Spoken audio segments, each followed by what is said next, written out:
Photography ഇഷ്ടപ്പെടുന്ന പല സുഹൃത്തുക്കളുടെയും മെസ്സേജുകൾ വന്നു കിടക്കുന്നു. ഒരു ചിത്രത്തെ എങ്ങനെ മെച്ചപ്പെടുത്താം? അവരുദ്ദേശിക്കുന്ന ഉത്തരം ടെക്നിക്കലാണെന്ന് എനിക്കറിയാം. പക്ഷേ ടെക്നിക്കലല്ലാതെ ഒരു തരത്തിലുള്ള സാങ്കേതിക വിദ്യയും ഉപയോഗിക്കാതെ ഞാനൊരു ചിത്രത്തെ മെച്ചപ്പെടുത്തിയ കഥയാണ് ഇന്ന്. Story behind my pictures. എൻ്റെ ചിത്രങ്ങൾക്ക് പിന്നിലെ കഥകളിലേക്ക് സ്വാഗതം. ഭാഷാഭൂഷണിയുടെ എഡിറ്റർ ശ്രീ KC നാരായണൻ സാറിൻ്റെ ഫോൺ കോളാണ് ഒരു ദിവസം എന്നെ തേടിയെത്തുന്നത്. അദ്ദേഹം എന്നോട് ചോദിച്ചു, ഷിഹാബിനെ കവി തിരുനെല്ലൂർ കരുണാകരനെ പരിചയമുണ്ടല്ലോ, അടുത്ത ലക്കം ഭാഷാഭൂഷണിയിൽ അദ്ദേഹമാണ് കവർ സ്റ്റോറി. അദ്ദേഹത്തിൻ്റെ ഒരുപാട് ചിത്രങ്ങൾ വേണം, കവറിനായി ഒരു നല്ല ചിത്രവും വേണം. അദ്ദേഹത്തിൻ്റെ ഫോൺ കോൾ അവസാനിച്ചു. KC നാരായണൻ സാർ പറഞ്ഞ അവസാന വാചകത്തിൽ വളരെ സുന്ദരമായ ഒരു വെല്ലുവിളി ഒളിഞ്ഞിരിപ്പുണ്ടായിരുന്നു. കവറിനായി ഒരു നല്ല ചിത്രം വേണം.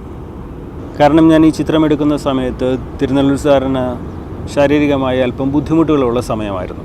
തിരുനെല്ലൂർ സാറിനെ കുറിച്ച് പറയുമ്പോൾ ഞാൻ ഒരുപാട് പൊതുപരിപാടികൾ അദ്ദേഹത്തിൻ്റെ കവർ ചെയ്തിട്ടുണ്ടെങ്കിലും ഒരിക്കൽ പോലും അദ്ദേഹം ഒരു പ്രസൻറ്റബിൾ അല്ലാത്ത ഒരു വേഷത്തിൽ അദ്ദേഹം ആളുകൾക്ക് മുന്നിൽ വന്നതായി എൻ്റെ ഓർമ്മയിലേ ഇല്ല. എപ്പോഴും വെള്ള ജുബയും മുണ്ടും, അതും വളരെ വൃത്തിയായ വേഷത്തിൽ ചീകി വെച്ച മുടിയും, വളരെ പ്രസൻറ്റബിളായിട്ട് മാത്രമാണ് അദ്ദേഹം ആളുകൾക്ക് മുന്നിലേക്ക് വരാറ്. അദ്ദേഹം പങ്കെടുക്കുന്ന പൊതുപരിപാടികളുടെ എണ്ണം വളരെ കുറവാണ്. വളരെ പ്രധാനപ്പെട്ട പരിപാടികൾക്ക് മാത്രമാണ് അദ്ദേഹം പോകുന്നത്. പലപ്പോഴും ചടങ്ങുകൾ തുടങ്ങാറാവുമ്പോഴാണ് അദ്ദേഹം മകനോടൊപ്പം കാറിലെത്താറ്. അദ്ദേഹം കാറിൽ നിന്ന് ഇറങ്ങുന്നത് മകൻ്റെ കൈ പിടിച്ചുകൊണ്ടാണ്. എനിക്ക് ഏറ്റവും ഇഷ്ടപ്പെട്ട ഒരു വിഭാഗമാണ് പോർട്രേറ്റ് ഫോട്ടോഗ്രാഫി. അതും നമുക്കറിയാവുന്ന ഒരു സാഹിത്യകാരൻ്റെ, വളരെ അടുപ്പമുള്ള ഒരാളിൻ്റെ ചിത്രം നമുക്ക് എല്ലാ സ്വാതന്ത്ര്യത്തോടു കൂടി എനിക്ക് ചിത്രം എടുക്കാൻ കഴിയുന്ന ഒരാളാണ്. പക്ഷേ അദ്ദേഹത്തിൻ്റെ ഈ ആരോഗ്യാവസ്ഥയിൽ എങ്ങനെയാണ് ഒരു വ്യത്യസ്തമായ ചിത്രത്തിന് വേണ്ടി ശ്രമിക്കുക എന്നുള്ളത് എന്നെ സംബന്ധിച്ചൊരു വെല്ലുവിളിയായിരുന്നു. കാരണം അദ്ദേഹത്തിൻ്റെ ഒരു ജസ്റ്ററുണ്ട്.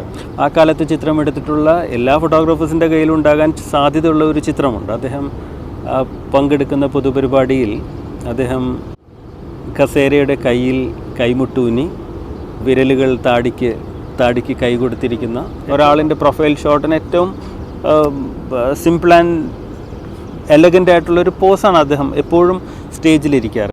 പക്ഷേ ആ ഒരു പോസിലുള്ള ചിത്രം അദ്ദേഹത്തിൻ്റെ പല ആർട്ടിക്കിളിലും മറ്റു പല പ്രസിദ്ധീകരണങ്ങളിലും വന്നിട്ടുള്ളതാണ്. കാരണം അദ്ദേഹം ഏറ്റവും കൂടുതൽ സമയം ഇരിക്കുന്നത് അദ്ദേഹത്തിന് ഏറ്റവും പ്രിയപ്പെട്ട ഒരു പോസ് ഒരുപക്ഷെ അതുകൊണ്ടായിരിക്കാം.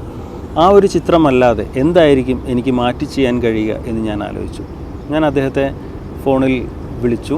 അദ്ദേഹത്തോട് ചോദിച്ചു, സാർ ഇങ്ങനെ ചിത്രം എടുക്കേണ്ടതുണ്ട്, ഞാൻ വന്നോട്ടെ എന്ന് ചോദിച്ചപ്പോൾ പതിവ് പോലെ ഏറ്റവും സ്വാതന്ത്ര്യത്തിലും സ്നേഹത്തോടു കൂടി എപ്പോൾ വേണമെങ്കിലും വന്നോളൂ എന്നായിരുന്നു മറുപടി. ഞാൻ അദ്ദേഹത്തിൻ്റെ വീട്ടിലെത്തി. അദ്ദേഹത്തിൻ്റെ വീട്ടിൽ ഞാൻ അതിനു മുമ്പും പോയിട്ടുള്ളതാണ്. വീടിൻ്റെ മുൻവശത്തെ മുറിയിൽ ഒരുപാട് വലിയ അലമാര നിറയെ പുസ്തകങ്ങളുള്ള ഒരു മുറിയിലാണ് അദ്ദേഹം ഇരിക്കാറ്. അദ്ദേഹത്തിൻ്റെ സ്ഥിരം കസേരയിൽ ഇരുന്നുകൊണ്ടുള്ള ചിത്രങ്ങളാണ് ഞാൻ എടുത്തുകൊണ്ടിരുന്നത്. ഇടയ്ക്കെപ്പോഴോ ഒരു കാറ്റിൽ ജനാലയുടെ കർട്ടൻ ഇങ്ങനെ ഇളകി മാറുന്നതും എൻ്റെ ശ്രദ്ധയിൽപ്പെട്ടു. ഈ ചിത്രമൊക്കെ ഞാൻ എടുക്കുന്നുണ്ടെങ്കിലും കവർ ചിത്രത്തെക്കുറിച്ചുള്ളൊരു ടെൻഷൻ അപ്പോഴും എൻ്റെ മനസ്സിലുണ്ടായിരുന്നു. മുറിക്കകത്തുനിന്ന് ഞാൻ ചിത്രങ്ങളെല്ലാം എടുത്തു. എനിക്കിനി വേണ്ടത് കവർ ചിത്രമാണ്. അതെങ്ങനെ വേണം എന്നുള്ളത് ഞാൻ അപ്പോഴും പ്ലാൻ ചെയ്തിരുന്നില്ല. ഞാൻ അദ്ദേഹത്തോട് ചോദിച്ചു, സാർ ഒന്ന് പുറത്തേക്ക്. അദ്ദേഹം പറഞ്ഞു, പിന്നെന്താ, മുറ്റത്തേക്കല്ലേ, ഞാൻ വരാം. ഞാൻ അദ്ദേഹത്തോട് പറഞ്ഞു, സാർ ഇത് മുറ്റത്തേക്കല്ല, സാർ ഒരു 5 മിനിറ്റ് യാത്ര ചെയ്യുകയാണെങ്കിൽ അഷ്ടമുടിക്കായലിൻ്റെ തീരത്ത് മനോഹരമായൊരു സ്ഥലമുണ്ട്. അവിടെ നല്ലൊരു ആൽമരമുണ്ട്, അവിടെ നല്ല കാറ്റുണ്ട്. അപ്പോൾ സാർ എന്നോട് ചോദിച്ചു, കാറ്റോ? ഫോട്ടോയ്ക്ക് എന്തിനാണ് കാറ്റ്? ഞാൻ പറഞ്ഞു, സാർ, കാറ്റേ നീ വീശരുതിപ്പോൾ എന്ന് എഴുതിയ കവിയെ ഞാൻ കാറ്റിലല്ലേ ഷൂട്ട് ചെയ്യേണ്ടത് എന്ന് ചോദിച്ചപ്പോഴേക്കും സാറിൻ്റെ പൊട്ടിച്ചിരിയായിരുന്നു. അതിൻ്റെ സമ്മതവും അതിൻ്റെ റെസ്പോൺസും എല്ലാം കൂടെ വളരെ ഉറക്കെയുള്ള ചിരിയായിരുന്നു. സാർ അങ്ങനെ ചിരിച്ച് ഞാൻ കണ്ടിട്ടേ ഇല്ല. ഒരു കൊച്ചുകുട്ടിയുടെ ഉത്സാഹമാണ് ഞാൻ പിന്നീട് കണ്ടത്. അദ്ദേഹത്തിൻ്റെ ശാരീരിക അസ്വസ്ഥതകളൊക്കെ മറന്നിട്ട് അദ്ദേഹം എൻ്റെ കൂടെ വരാൻ തയ്യാറായി. അദ്ദേഹത്തിൻ്റെ മകനും എൻ്റെ കൂടെ ഉണ്ടായിരുന്നു. അവിടെ ഞങ്ങൾ ആ സ്പോട്ടിലെത്തി. എനിക്ക് പേടിയുണ്ട്, കാരണം സാർ അങ്ങനെ ഒറ്റയ്ക്ക് നിൽക്കുന്നതൊന്നും ഞാൻ കണ്ടിട്ടില്ല. അപ്പം അദ്ദേഹത്തിന് എത്ര സമയം അങ്ങനെ പോസ് ചെയ്ത് നിൽക്കാൻ കഴിയുമെന്നൊന്നും എനിക്കറിയില്ല.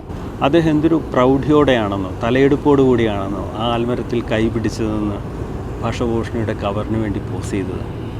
അദ്ദേഹത്തെ ആ ഒരു പോസിൽ കാണാൻ കഴിയുമെന്ന് ഞാൻ ആ ചിത്രം എടുക്കുന്നതിന് മുമ്പ് ആലോചിച്ചിരുന്നേയില്ല. എന്തൊരു തലയെടുപ്പോടു കൂടിയാണ് അദ്ദേഹം ആ ചിത്രത്തിന് വേണ്ടി പോസ് ചെയ്തത്. എനിക്ക് പക്ഷേ അദ്ദേഹത്തെ ഒരുപാട് സമയം അങ്ങനെ നിർത്താൻ കഴിയുമായിരുന്നില്ല. അദ്ദേഹത്തിൻ്റെ ഒരു ശാരീരിക ബുദ്ധിമുട്ടുകളെക്കുറിച്ചൊക്കെ എനിക്ക് അറിയാവുന്നതുകൊണ്ട് അദ്ദേഹത്തിന് അധിക സമയം അങ്ങനെ നിൽക്കാനും കഴിയില്ല. എന്തെങ്കിലും പെട്ടെന്നൊരു വൈയായിക സാറിന് വന്നാൽ കയ്യെത്തും ദൂരത്ത് തന്നെ മകനുണ്ടാവണമെന്ന് കരുതിയിട്ട് അദ്ദേഹത്തിൻ്റെ മകനെ ഞാൻ ആൽമരത്തിൻ്റെ പിന്നിൽ ഒളിപ്പിച്ച് നിർത്തിയിട്ടാണ് ഞാൻ ആ ചിത്രമെടുത്തത്. അന്ന് വൈകുന്നേരം ഞങ്ങൾ ആ ചിത്രമെടുത്തും മടങ്ങുമ്പോൾ 2-3 മിനിറ്റ് മാത്രമാണ് ഞങ്ങൾ ആ ചിത്രമെടുത്തത്. ഞാൻ ആ ചിത്രമെടുത്തും മടങ്ങുമ്പോൾ ആ ആലിന് ഞാൻ മുമ്പ് കണ്ടതിനേക്കാൾ സൗന്ദര്യവും ആ തുരുത്തിൽ ഞാൻ കണ്ടതിനേക്കാൾ കൂടുതൽ സൗന്ദര്യമുള്ള കാറ്റും ഉണ്ടായിരുന്നു. ഈ ചിത്രം ഭാഷാഭൂഷണിയുടെ ഓഫീസിലേക്ക് എത്തുമ്പോൾ എല്ലാവർക്കും അത്ഭുതമായിരുന്നു. ആരും പ്രതീക്ഷിച്ചിരുന്നില്ല ഇത്തരത്തിലുള്ള ഒരു പോസ്. ഇനി ചോദ്യത്തിനുള്ള ഉത്തരം: എങ്ങനെയാണ് ഒരു ചിത്രം മികച്ചതാക്കുന്നത്? എന്ത് ടെക്നിക്കൽ ആസ്പെക്റ്റ് ഉപയോഗിച്ചിട്ടാണ് ഒരു ചിത്രം മികച്ചതാക്കുന്നത്? ഉത്തരം കിട്ടിക്കഴിഞ്ഞു എന്നാണ് ഞാൻ വിചാരിക്കുന്നത്. ഞാൻ ഒരു ചിത്രം എടുക്കണമെന്ന് സ്നേഹത്തോടെ നിർബന്ധിച്ചാൽ ഒരു പക്ഷേ അദ്ദേഹം വന്നേക്കാം. പക്ഷേ അദ്ദേഹത്തിന് ഇപ്പോൾ നമ്മൾ കണ്ട ആ ചിത്രത്തിനുണ്ടായ ചാം അദ്ദേഹത്തിന് കിട്ടിക്കൊള്ളണമെന്നില്ല. അദ്ദേഹം ആ ചിത്രത്തിലേക്ക് ഇത്ര സ്നേഹത്തോടെ വരാൻ കാരണമായ ശക്തി എന്തായിരിക്കും? അദ്ദേഹത്തിൻ്റെ അക്ഷരത്തെ നമ്മൾ തിരിച്ചറിയുന്നു എന്നുള്ള ഏറ്റവും വലിയ സന്തോഷമാണ് അദ്ദേഹത്തെ എന്നിലേക്ക് അടുപ്പിച്ചത്. പക്ഷേ അദ്ദേഹത്തിൻ്റെ മുഖത്ത് കണ്ട ആ തെളിച്ചം ഫോട്ടോഗ്രാഫിയുടെ ഒരു സാങ്കേതികതയ്ക്കും കൊണ്ടുതരാൻ കഴിയില്ല. പ്രിയപ്പെട്ടവരുടെ ഒരുപാട് തെളിച്ചമുള്ള ഓർമ്മകൾ നമുക്ക് ചുറ്റും ഉണ്ടാവട്ടെ. എൻ്റെ കഥയ്ക്കൊപ്പം സഞ്ചരിച്ച നിങ്ങൾക്കെല്ലാവർക്കും നന്ദി. അടുത്ത കഥകളുമായി നമുക്ക് വീണ്ടും കാണാം.